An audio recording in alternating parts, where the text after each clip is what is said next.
یہ خیال چونکا دینے والا تھا۔ وہ ایک دم واپس پولیس اسٹیشن کی طرف بھاگے۔ دولت امان کے جانے کے بعد انٹیروگیشن روم کا دروازہ بند ہو چکا تھا اور سامنے دو لوگ پہرے داروں کی طرح آن کھڑے ہوئے تھے۔ وہ ہانپتے ہوئے ان تک پہنچے۔ ایک منٹ، یہ دولت امان یہاں کیا کر رہا ہے؟ سرخ پڑتے چہرے سے انہوں نے غرا کے پوچھا۔ ایک جیکٹ اور گنگریالے بالوں والا افسر جو سامنے کھڑا تھا مسکرا کے بولا، آپ گھر جا کے آرام کریں پروزیکیوٹر صاحب، آپ کی سروسز کی حکومت کو مزید ضرورت نہیں ہے۔ کیا مطلب؟ آپ لوگ یہاں کیوں ہیں؟ ہم تالیہ مراد کو لے جانے آئے ہیں۔ اور کب سے ایک آدمی بولا تو وہ چونک کے گھومے اور اس شخص کو دیکھ کے وہ ٹھہر گئے۔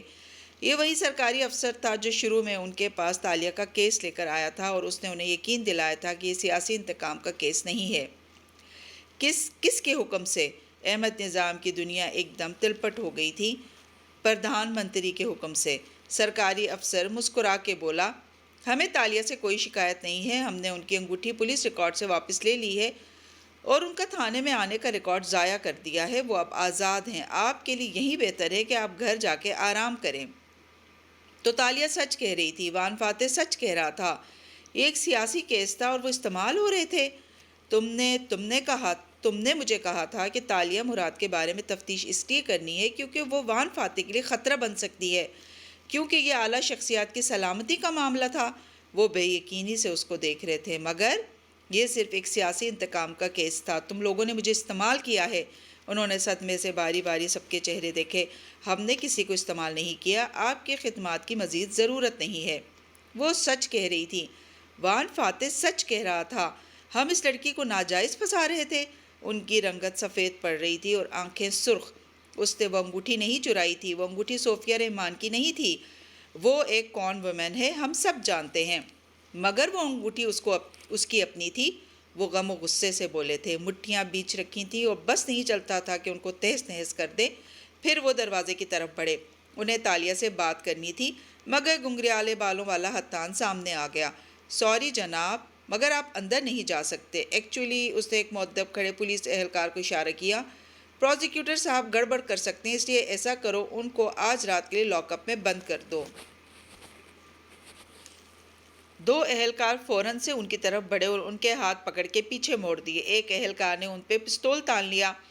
تم لوگ اچھا نہیں کر رہے، میں سب سمجھ رہا ہوں، تم لوگ مجھے اس کے خلاف استعمال کر کے اسے بلیک میل کرنے کی کوشش کر رہے ہو، چھوڑو مجھے۔ وہ غصے اور بے بسی سے چلا رہے تھے، مگر اہلکار ان کو زبردستی آگے لے گئے۔ حتان نے گھڑی پہ وقت دیکھا، اندر موجود دولت نے کسی بھی وقت باہر آ جانا تھا اور پھر تالیہ کو وہاں سے لے جانا تھا، اسے اپنی ٹیم کے ساتھ یہاں سے روانہ ہونا تھا، کھیل شروع کرنے کا وقت آن پہنچا تھا۔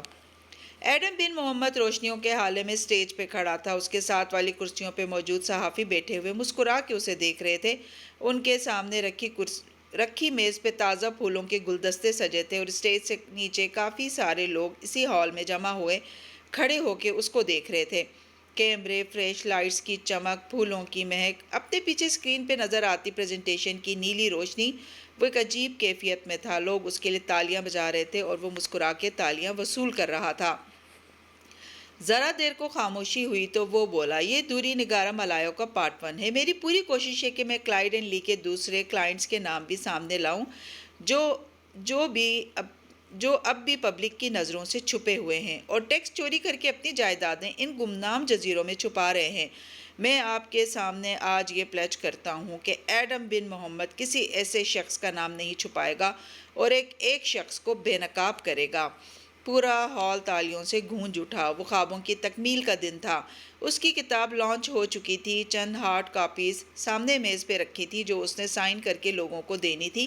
شہر کے معززین اس تقریب میں آئے ہوئے تھے، اس کے سفید پوش خاندان والوں کا گروہ بھی اسے مہمانوں میں نظر آ رہا تھا۔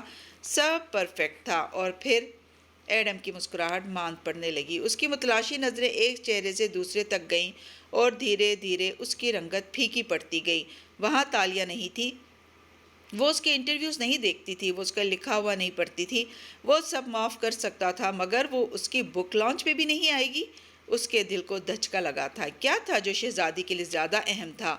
فوٹوگرافرز اس کو مسکرانے کے لیے کہہ رہے تھے۔ اس نے ایک بناوٹی مسکراہٹ سے اپنے رائٹر فیس کو سجایا اور کیمروں کی طرف چہرہ موڑ لیا۔ البتہ ان ساری روشنی اور خوشبوؤں کے باوجود دور اندر کچھ بجھ سا گیا تھا۔ رات کا اندھیرا وان فاتح کی رہائش گاہ پہ بھی پھیلا تھا۔ اسرا لاؤنج میں بیٹھی تھی، ٹی وی چلا ہوا تھا، بچے سونے جا چکے تھے، وہ فاتح کی منتظر تھی۔ صوفے پہ پیر اوپر کیے ریموٹ سے چینل بدلتی وہ بے توجہ سے اسکرین کو دیکھ رہی تھی جب دروازہ کھلنے کی آواز آئی، پھر قریب آتے قدم۔ جلدی آ گئے؟ اس نے گردن موڑ کے دیکھا تو ٹھٹک گئی۔ وہ سر جھکائے موبائل پہ مسلسل بٹن دباتا چلتا آ رہا تھا، چہرے سے برہم لگتا تھا۔ خیریت؟ اسرا نے غور سے اس کا چہرہ دیکھا۔ اس نے جواب دیے بنا فون کان سے لگایا اور پھر وہیں ٹہلتے ہوئے بات کرنے لگا۔ عالم صاحب پلیز ابھی اسی وقت پولیس اسٹیشن جائیں۔ مجھے نہیں معلوم مگر میرا خیال ہے مسجد انڈیا والے اسٹیشن میں تالیہ مراد کو لے جایا گیا ہے۔ پلیز جا کے ضمانت وغیرہ جو بھی کروانا ہے کروائیں۔ اسرا سیدھی ہو کے بیٹھ گئی، ریموٹ کا بٹن دبا کے ٹی وی کو خاموش کر دیا۔ تالیہ گرفتار ہو گئی؟ ہاں، وہ ڈسٹرب لگ رہا تھا، الجھا پریشان سا۔ میری وجہ سے اس بیچاری کو نشانہ بنایا گیا ہے۔ یہ تو بہت برا ہوا۔ اور ہاں، تم نے اس کا دیا ہوا کیک بھی نہیں کھایا۔ فاتح نے برہمی سے چہرہ اٹھا کے اسے دیکھا۔ وہ گرفتار ہو گئی ہے اور تمہیں کیک کی پڑی ہے؟ اسرا نے گہری سانس لے کر اس کو غور سے دیکھا۔ تم ہو نا اس کی فکر کرنے والے، پھر مجھے کیا ضرورت ہے پریشان ہونے کی؟ وکیل بھیج رہے ہو، خود بھی پہنچ جاؤ گے، کافی ہے۔ وہ پیروں میں سلیپرز گھسیٹتی اٹھی اور کچن کی طرف جانے لگی۔ فاتح نے ناگواری بھرے تعجب سے اسے جاتے دیکھا۔ میرا خیال تھا تم اس کو پسند کرتی ہو۔ اسرا رکی اور پلٹ کے اسے گھورا۔ ظاہر ہے میں اسے پسند کرتی ہوں، اسے ناپسند کون کر سکتا ہے؟ وہ کچن میں گئی اور تھوڑی دیر بعد کیک کی پلیٹ لیے واپس آئی، پٹخنے کے انداز میں پلیٹ میز پہ رکھی۔ کھا لینا، اس نے بہت تاکید کی تھی۔ اگر میں پیغام نہ دوں تو بری بنوں گی، اس لیے میرا فرض تھا بتا دینا، جتا کے بولی اور پیر پٹک کے آگے بڑھ گئی۔ وہ کیک کو نظر انداز کر کے لاؤنج میں بنے بک شیلف تک آیا جہاں اس کی قانون کی کتب سجاوٹ کے طور پہ اوپر والے خانے میں رکھی تھیں۔ اس نے یکے بعد دیگرے چند کتب نکالی اور انہیں میز پہ پھیلا کے بیٹھ گیا۔ کتنا وقت گزرا اسے نہیں معلوم۔ وہ بس صفحے پلٹاتا، مکتوبہ قوانین اور شکیں پڑھتا رہا۔ دفتراً فون بجا۔ عالم صاحب تھے۔ اس نے چھوٹتے ہی فون کان سے لگایا۔ فاتح، میں نے تمام تھانوں میں کال کی ہے، خود بھی ایک دو جگہ گیا ہوں، یہاں تو کسی تالیہ کو نہیں لایا گیا۔ اچھا، خیر۔ پروزیکیوٹر ماتھے کو چھو کے نام یاد کرنے کی کوشش کی۔ احمد نظام کو کال کرو، وہ گرفتاری کے وقت وہاں موجود تھا۔ ہاں، میں اس کو جانتا ہوں مگر اس کا فون آف جا رہا ہے۔ مجھے نہیں معلوم، تم ہر تھانے جاؤ، بذات خود چیک کرو، وہ کہیں تو ہوگی۔ اس نے فون رکھا ہی تھا کہ گھنٹی بج اٹھی۔ دولت امان کالنگ۔ فاتح کے چہرے پہ تعجب ابھرا۔ دولت امان؟ اس وقت؟ البتہ کال سنتے اس کے تنے اعصاب ڈھیلے پڑنے لگے۔ دولت امان اسے بتا رہا تھا کہ وہ تالیہ کے کیس کا تفتیشی آفیسر ہے اور وہ اس معاملے کو ختم کروانے تھانے جا رہا ہے۔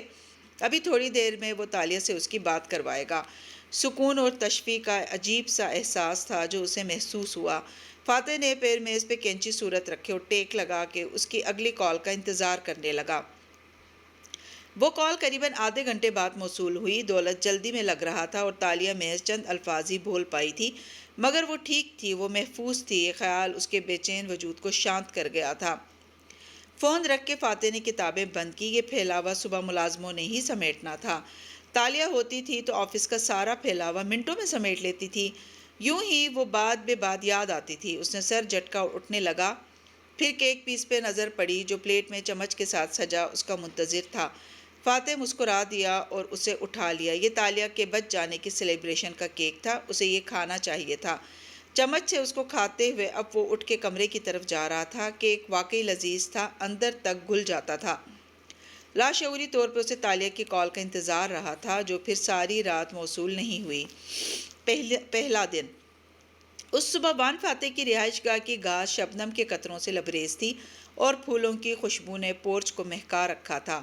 وان فاتح اپنے سوٹ ٹائی میں ملبوس سنجیدہ چہرہ بنائے کار کی طرف بڑھ رہا تھا جب گارڈز اور ڈرائیور تیار کھڑے تھے۔ جب اس کا باڈی مین قریب آیا، سر، یہ پروزیکیوٹر صاحب گھنٹے بھر سے باہر آئے کھڑے ہیں۔ اس نے گیٹ کی طرف اشارہ کیا تو فاتح رکا اور چونک کے اس طرف دیکھا۔ گیٹ کے ساتھ اندر کی طرف احمد نظام کھڑے تھے، وہ اسی کو دیکھ رہے تھے گویا چند منٹ درکار ہوں۔ وان فاتح کے ماتھے پہ بل پڑے اور لب بھنج گئے۔ وہ ان کی طرف آیا۔ تسلی ہو گئی آپ کی ایک نہتی لڑکی کو یوں پھنسا کے؟ وہ تو شکر ہے کہ وہ اس سب سے نکل گئی، ورنہ آپ دیکھتے کہ میں کس طرح اس معاملے کو ہر فورم پہ اٹھاتا۔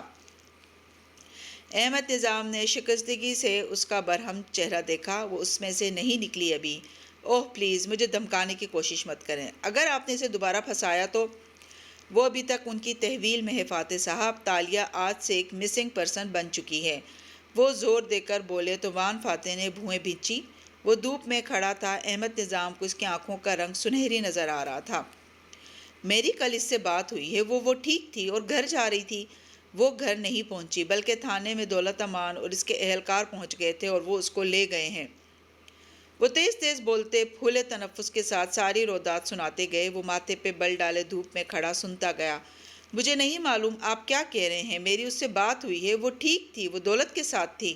دولت امان صوفیہ رحمان کا آدمی ہے، آپ کا دوست، وہ کسی زمانے میں تھا۔ وہ تالیہ کو کسی نامعلوم جگہ پہ لے گیا ہے اور ایس بی والے ایسا صرف ایک صورت میں کرتے ہیں جب انہیں کسی شخص کو استعمال کرنا ہوتا ہے۔ وہ تالیہ کو آپ کے خلاف استعمال کرنا چاہیں گے، اسے ٹارچر کریں گے، اس کو توڑنے کی کوشش کریں گے۔ انہوں نے مجھے بھی لاک اپ میں بند کر دیا تھا۔ وہ تو صبح میرے کزن اور اس کی بیوی کی خبر آئی تو انہوں نے سر جھٹکا۔ اور آپ کو اتنی فکر کیوں ہے؟ آپ کی وجہ سے تو وہ اس سب میں پھنسی ہے۔ اسی لیے مجھے اس کی فکر ہے کیونکہ وہ میری وجہ سے اس میں پھنسی ہے، وہ شکست خوردگی سے کہہ رہے تھے۔ وہ لڑکی سچ بول رہی تھی۔ میرے تفاخر اور انا نے مجھے اصل تصویر دیکھنے نہیں دی۔ آپ دولت امان سے بات کریں اور اس پہ زور دیں کہ وہ تالیہ کو چھوڑ دے، ورنہ یہ لوگ بہت ظالم ہیں، یہ انسان کو عجیب طریقے سے ٹارچر کر کے اپنے مقصد کے لیے استعمال کرتے ہیں۔ فاتح نے مشتبہ نظروں سے احمد نظام کا چہرہ دیکھا۔ مجھے آپ کی بات پہ یقین نہیں ہے، وہ ٹھیک ہے اور اگر نہ ہوتی تو اس کی فکر کرنے کے لیے میں کافی ہوں، آپ جا سکتے ہیں۔ سرد مہری سے کہہ کے وہ واپس کار کی طرف بڑھ گیا۔ کار میں بیٹھتے ہوئے اس کے تاثرات بدل رہے تھے، وہ ایک دم بہت ہی تشویش میں گر گیا تھا۔